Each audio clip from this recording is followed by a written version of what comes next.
baik dalam kehidupan kita. Satu-satunya Yesus sebagai penyelamat dalam kehidupan kita adalah Yesus Tuhan. Amin.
Hallelujah.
Sekalipun situasi tidak seperti yang kami inginkan, kami harapkan.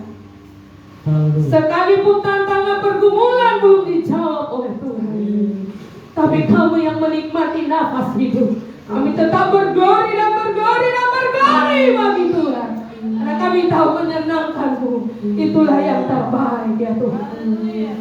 Bersyukur kesempatan yang ada. Kami jemaat Yehova Samuel berkumpul untuk kami memberi yang terbaik. Puji-pujian kami, persembahan kami, memberikan hati kami, ekspresi kami, sukacita kami yang menyala kepada Engkau ya Tuhan. Sebab pada hati kami menyala kepada Tuhan, maka berkat-berkat Tuhan maka menyala dalam kehidupan kami semua ya Tuhan. Percepat langkah-langkah jemaat Tuhan, satukan hati kami dengan satu roh sukacita kegirangan dari Tuhan, sehingga kami boleh seirama memuji, memberi yang terbaik bagi Tuhan. Kami percaya segala nasib kuasa kegelapan roh jahat ingin mengganggu jalan ibadah, kami tolak, kami tangking semua itu hanya di dalam nama Tuhan Yesus Kristus. Allah Yehova sama bertata bekerja, bermanifestasi di tempat ini, sehingga ada kebebasan, kenyamanan bagi kami untuk kami beribadah kepada Tuhan. Kami akan mulai ibadah raya dengan penucapan syukur hanya di dalam nama Tuhan Yesus Kristus. Haleluya, haleluya. Yang siap beribadah sama-sama kita berkata amin. Puji Tuhan, terus berkati kita semua. Haleluya. Haleluya. Haleluya. Haleluya.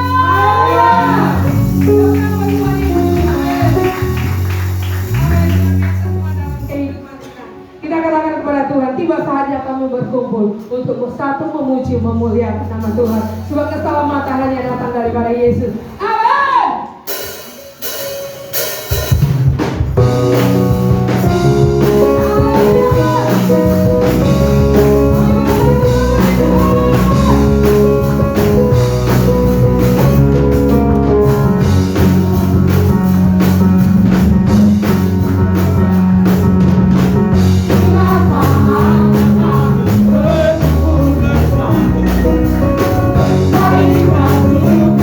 Bye.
lebih dari pemenang, lebih dari Haleluya. amin. Kalau kita dapat dusta gratis saja, itu senangnya minta ampun, betul? Haleluya, betul? Ini nafas Tuhan kasih loh. Amin, amin. Nafas Tuhan kasih, itu Tuhan kasih loh. Ada banyak ribuan di rumah sakit sana. Mana ekspresi sebagai penerima nafas dari Tuhan, penerima keselamatan, penerima pengampunan, amin. Kita lebih dari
kasih sukacitamu, kasih ekspresimu, kasih tenang kamu, semangatmu kepada Tuhan. Kita katakan kepada Tuhan, kuasa maut telah dikalahkan, ya.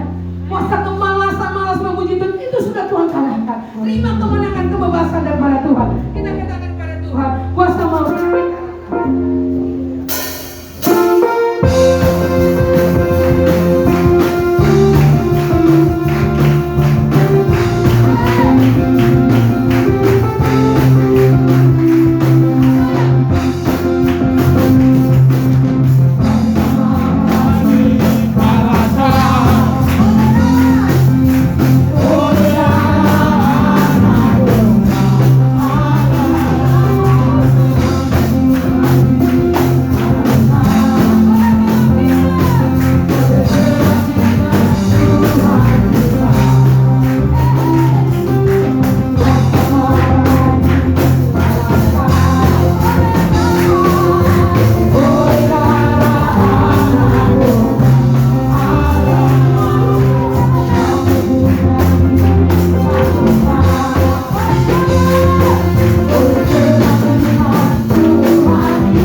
Puji Tuhan. Kita akan mendengar kebenaran firman Tuhan. Di hadapan kita adalah meja perjamuan. Apapun masalah kita, apapun tantangan, apapun pergolakan hati, dia serahkan kepada Tuhan. Karena dia sudah menyelesaikannya di kayu salib di Golgota. Ya. Segala pertentangan, pergolakan jiwa, segala akar pahit, kebencian, kekecewaan sekalipun, serahkan kepada Tuhan. Biarkan Tuhan membalut hatimu, membalut jiwamu, sehingga ada pemulihan, ada pemulihan hati, pemulihan jiwa, pemulihan senyum, ada pemulihan sukacita, ada pemulihan pelayanan, dan hidup kita terus berkemenangan di dalam Tuhan.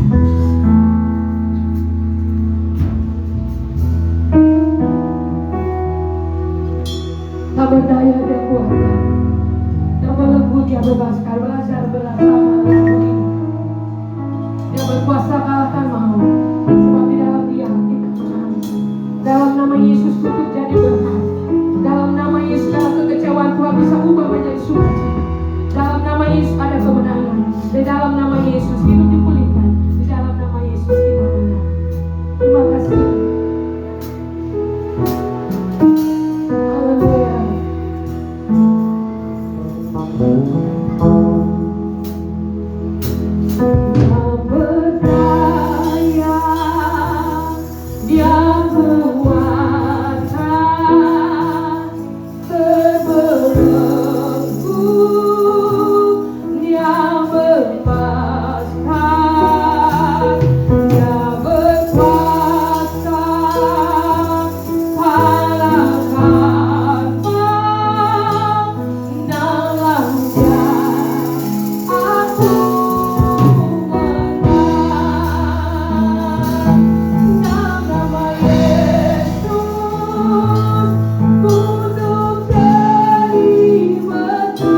Ada kebebasan rohani, kebebasan jiwa. Ada kebebasan yang terikat dengan belenggu dunia. Dengan roh Allah mereka dibebaskan. Kematian Yesus di Golgota, perjamuan kudus di hadapan kita. Engkau akan dipulihkan, dibebaskan oleh Tuhan. Haleluya. Haleluya.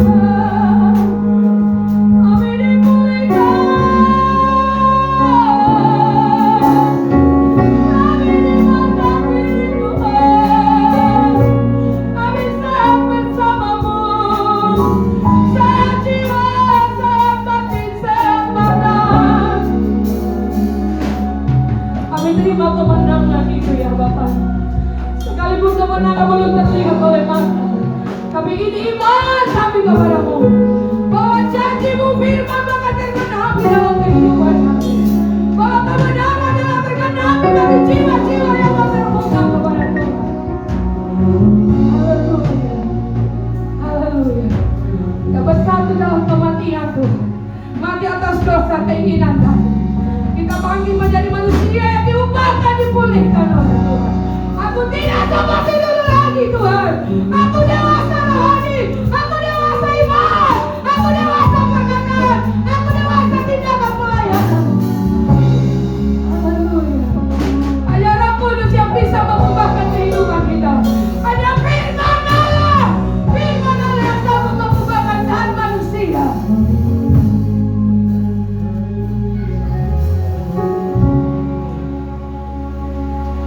Hanya oleh darah domba,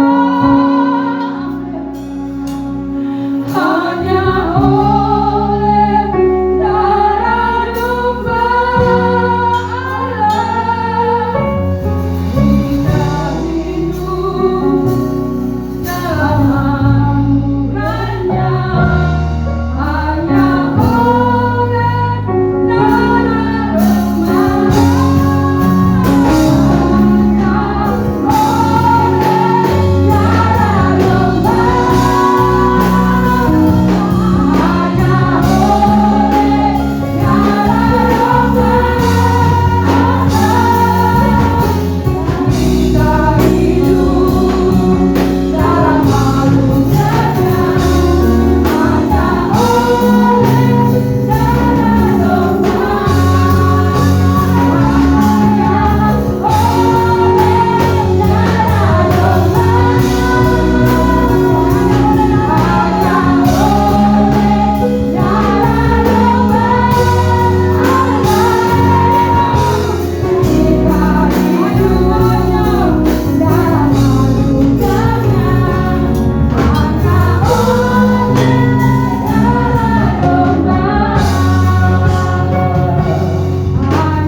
Kami sebagai umat-Mu sudah berlompat memuji Engkau.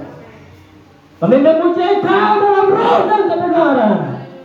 Engkau selidikilah setiap hati kami. Ketika kami ada di tempat ini, di mesbah ini, di gereja ini, hanya fokus kami adalah memuji dan memuliakan nama-Mu Tuhan. Bebaskan kami, pulihkan kami, keadaan kami, terjadi restorasi Allah, terjadi bagi kami di tempat ini. Terima kasih Bapa. Ini tiba saatnya kami mau diperbaharui oleh kebenaran firman Tuhan. Sebelumnya Tuhan, selidikilah setiap hati kami, setiap tubuh jiwa kami ini Tuhan, sehingga kebenaran firman Tuhan yang sebentar akan ditaburkan jangan jatuh di tanah yang tidak subur, tetapi jatuh di tanah yang subur Tuhan, sehingga kami menjadi orang-orang yang selalu berhasil di dalam Engkau. Kami menjadi umat-Mu yang selalu siap untuk selidiki kebenaran firman Tuhan, siap untuk mempraktikkan kebenaran firman Tuhan. Terima kasih Bapa di surga, terima kasih Yesus Kristus, terima kasih Roh Kudus. Hamba-Mu yang siap untuk menyampaikan kebenaran firman Tuhan. Hamba-Mu adalah penanggung jawab kebun anggur dapat ini. Hamba-Mu adalah tujuh mata-Mu Tuhan. Hamba-Mu siap dipulihkan dan siap menyempurnakan kebenaran firman Tuhan. agar kami yang hadir di tempat ini, kebenaran firman Tuhan jatuh dan tertanam di tanah hati yang subur. Jangan jatuh di tanah hati yang tidak subur Tuhan, tetapi kami mau untuk kebenaran firman Tuhan selalu ditaburkan di setiap kami yang siap untuk menerima kebenaran firman Tuhan. Seperti ungkapan Raja Daud, firman itu pelita bagi setiap kaki kami dan terang bagi setiap jalan kami Tuhan. Terima kasih Bapa di surga. Hamba-Mu alaskan kebenaran firman Tuhan dan pulihkan hamba-Mu yang siap untuk menyampaikan kebenaran firman Tuhan di saat pagi hari ini dengan penuh sukacita. Haleluya. Amin.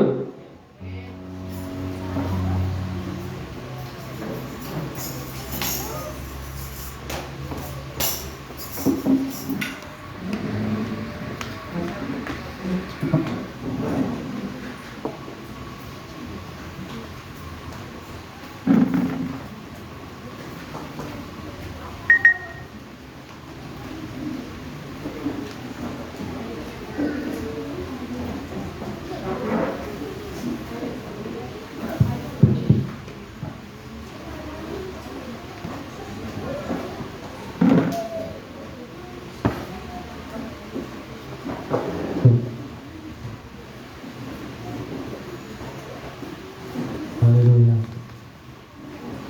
Haleluya. Tepuk tangan dulu bagi Tuhan kita. Selamat pagi, salam sejahtera dari Tuhan Yesus Kristus untuk kita semua.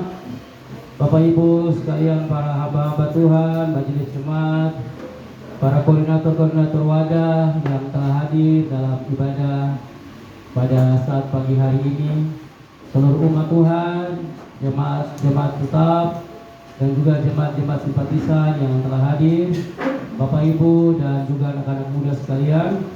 Hari ini kita bersyukur kepada Tuhan karena kasih setia Tuhan. Kita boleh ada di tempat ini untuk memuliakan nama Tuhan, dan itu adalah wujud dari penghambaan kita kepada Tuhan dalam realisasi lewat ibadah. Saudaraku yang dikasihi oleh Tuhan Yesus Kristus, saya sebagai gembala mengucapkan banyak terima kasih kepada para majelis, Ibu Ida dan juga anak-anak Tuhan yang sudah melayani, bahkan jemaat-jemaat Tuhan yang sudah mengambil bagian berkontribusi, memberikan sumbangsi untuk pemberkatan nikah dari kedua saudara kita, dan boleh berlangsung dengan baik, dan semua yang kita kerjakan bukan untuk kesombongan kita, tapi itu bagian dari pelayanan dan pengabdian kita kepada Tuhan. Bapak Ibu sekalian, seluruh jemaat, bahwa pelayanan itu sifatnya bukan tunggal. Bukan semua orang harus berdiri di depan sini untuk berkhotbah seperti saya. Tapi pelayanan itu sifatnya majemuk. Apa saja yang bisa kita kerjakan. Kita pergi gereja juga, kita adalah hamba Tuhan. Kita besok jemaat, doakan orang juga, kita adalah hamba Tuhan.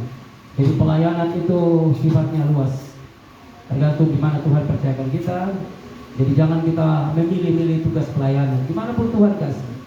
Saya ingat waktu di Jawa, saya punya bapak gembala pimpin pujian baru saya khotbah. Kan itu tidak tidak etis. Ibu gembala pimpin pujian baru dia suruh saya khotbah. Dan kadang itu tidak etis, tapi Ibu gembala bilang bahwa kita melayani Tuhan itu bisa apa saja yang Tuhan percayakan. Jadi tidak memandang kau seperti apa. Ketika Tuhan percayakan, kita akan melayani. Jadi di sini pelayanan ini terbuka, tapi semua ada di dalam bimbingan gembala. Majelis-majelis juga kita beri ruang untuk mereka melayani di hari Minggu. Selagi gereja ini masih kecil, kalau gereja sudah besar, otomatis kita akan bagi kepada bagian-bagian tertentu dalam pelayanan-pelayanan cabang. Tetapi dalam ibadah seperti ini, ketika sudah gereja menjadi besar, otomatis hamba-hamba Tuhan yang dia akan pergi melayani. Oleh karena itu, betapa sukacitanya kita dalam gereja ini, karena kita diberi ruang untuk bisa melayani Tuhan. Bisa bilang amin Bapak Ibu? Puji Tuhan, hari ini saya akan berkhotbah. Saya berharap semua punya Alkitab. Hari ini saya berkhotbah, berharap sekali Bapak Ibu punya Alkitab. Ya, jemaat Tuhan, saya selalu melihat perkembangan zaman, dan itu selalu yang menjadi bahan penting, menjadi acuan untuk saya selalu memberitakan firman. Karena kita hidup di sebuah zaman yang progres, ya, zaman yang maju. Oleh karena itu Alkitab juga berkembang sesuai dengan zaman. Sebelum zaman ini berlaku, hal-hal yang hebat terjadi, Alkitab sudah tulis.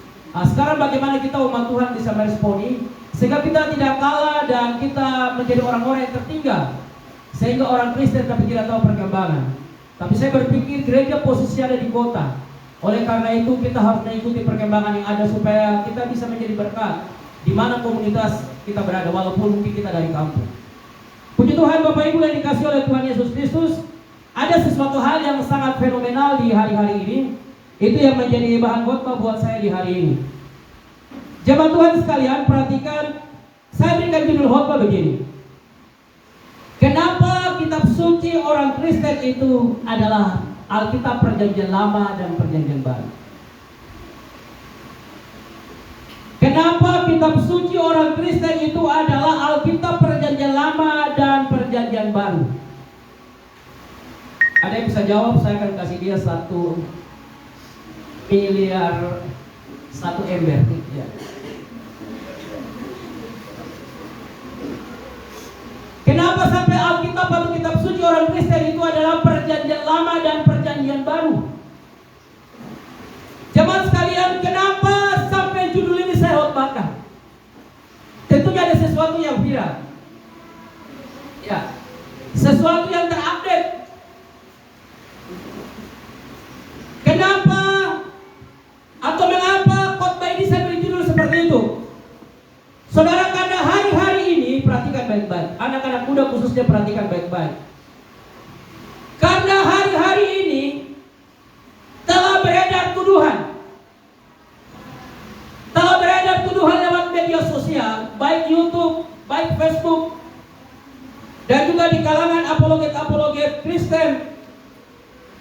Ada sebuah tuduhan yang beredar lewat media sosial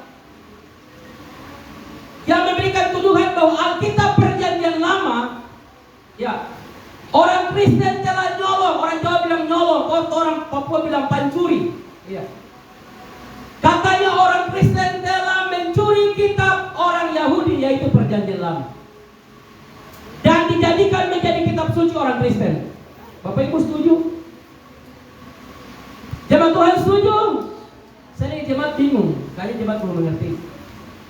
Ada tuduhan bahwa Alkitab kita kan ada 2 bagian. Ada Perjanjian Lama, Kejadian sampai Maliaki. Ya. Itu berapa kitab? 39 kitab. Kemudian Perjanjian Baru itu mulai dari Matius sampai Wahyu. Itu ada berapa kitab? 27. 36 tambah 27, 66 kitab yang dikanonisasi. Dan ada tuduhan bahwa Perjanjian Lama itu bukan kitab suci orang Kristen. Itu informasi yang beredar sekarang, bahwa Perjanjian Lama itu bukan kitab suci orang Kristen. Orang Kristen itu nyolong atau mencuri kitabnya orang Yahudi, yaitu Perjanjian Lama, dan ditambahkan dengan Perjanjian Baru menjadi Alkitabnya orang Kristen. Jemaat percaya itu? Jemaat percaya itu? Ketahuan jemaat tidak tahu, makanya saya khotbahkan hari ini jemaat tahu. Seandainya Bapak Ibu anak-anak mahasiswa, kita hidup di zaman yang cukup maju, dunia ini tidak selebar daun kelor, kata orang-orang bercinta. Dunia ini tidak selebar daun kelor. Kita tidak sadar kita bisa ada di Amerika, tidak sadar nanti. Kita bisa ada di negara lain, kita bisa ada di provinsi lain, kita bisa ada di kabupaten lain. Bahkan di lingkungan kita juga, kita bisa berjumpa dengan pertanyaan seperti ini Bapak Ibu. Kita akan berjumpa dengan pertanyaan-pertanyaan seperti ini yang lagi viral di hari-hari ini. Seandainya pertanyaan itu datang kepada Bapak Ibu sekalian bahwa Alkitab Perjanjian Lama itu adalah kitab suci orang Yahudi, tapi dicuri oleh orang Kristen, dijadikan menjadi kitab sucinya, jemaat jawab apa? Oh, yang ada mahasiswa kamu jawab apa? Kalau orang bilang seperti yang beda keyakinan, kita harus pertahankan iman kita. Oleh karena itu gembala juga harus membuat jemaat cerdas. Jangan cuma tahu lompat-lompat bertepuk tangan. Alkitab berkata umatku binasa, Hosea pasal 6, karena mereka tidak berpengetahuan, tidak mengerti firman. Mengerti firman itu penting, supaya kita bisa mempertanggungjawabkan iman kita saat kita ada di kampus, ada di dunia kerja, ada dalam semua komunitas kita. Karena kita harus membuktikan bahwa iman kita adalah iman yang benar. Jemaat bisa bilang amin. Oleh karena itu, hari ini saya mau sampaikan kepada kita umat Tuhan sekalian, bahwa tuduhan itu sebuah fitnah. Jemaat bisa bilang amin. Tuduhan itu adalah sebuah fitnah, berita hoax.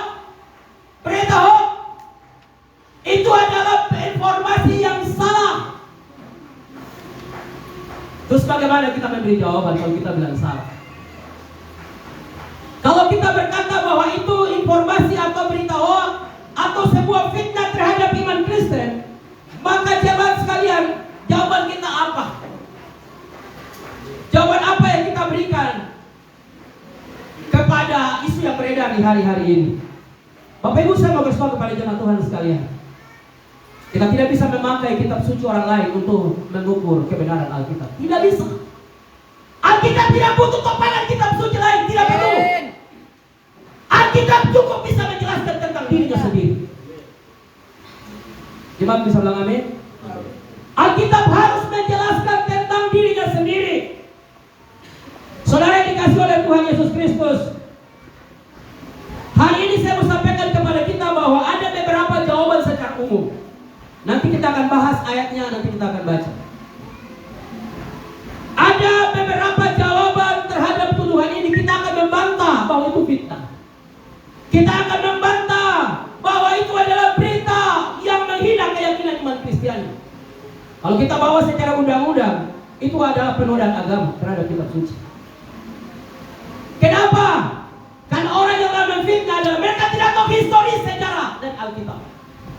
Tidak memahami tentang historika. Alkitab ini adalah bukti otentik berdasarkan fakta sejarah. Jadi tidak ada yang bisa berkata bahwa itu palsu. Karena sejarah membuktikan Alkitab itu adalah sebuah kebenaran. Saudara mau cek di mana Yesus lahir, ada sekarang sejarah membuktikan. Seluruh manuskrip, 6.000 manuskrip dari Alkitab, semua ada disimpan di museum di Israel. Tidak ada sesuatu yang bohong lewat kitab suci. Oleh karena itu Bapak Ibu, bagaimana kita memberikan pembelaan terhadap isu yang beredar? Bahwa Alkitab Perjanjian Lama itu adalah kitab suci kita juga orang Kristen. Jemaat, saya mau sampaikan kepada kita ada beberapa hal yang bisa memberikan jawaban